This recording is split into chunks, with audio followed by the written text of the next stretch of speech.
بسم اللہ الرحمن الرحیم۔ عورت کی سب سے بڑی کمزوری یہ ہے کہ وہ بہت جلدی اعتبار کر لیتی ہے۔ جہاں عورت کا احترام ہوتا ہے وہاں خدا بھی خوش ہوتا ہے۔ عورت سر پر دوپٹہ رکھنے سے عورت اللہ کی رحمت کے سائے میں رہتی ہے۔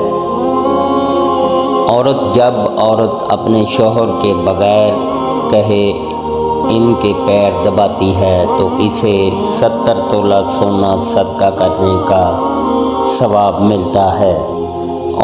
محبت کا پیکر صرف عورت نہیں ہوتی، کئی بار مرد وفا کی منزل عورت سے بہت پہلے طے کر لیتا ہے۔ عورت کے ایک بچے کے پیدا کرنے پر 75 سال کی نماز کا ثواب اور ہر ایک درد پر ایک حج کا ثواب ہے۔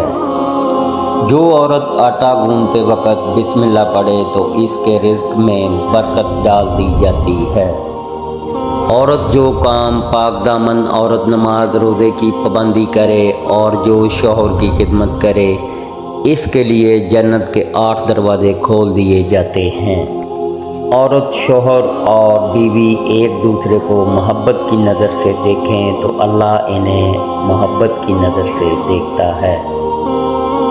جو عورت غیر مرد کو دیکھتی ہے اللہ اس پر لعنت بھیجتا ہے۔ خدا کا دیا ہوا ایک نایاب تحفہ ہے۔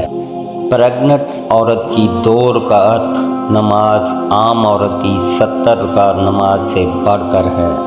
جو عورت اپنے بچے کے رونے کی وجہ سے سو نہ سکے اس کو 70 غلام آزاد کرنے کا ثواب ملتا ہے۔ شوہر پریشان گھر آئے اور بیوی اسے تسلی دے تو اسے جہاد کا ثواب ملتا ہے۔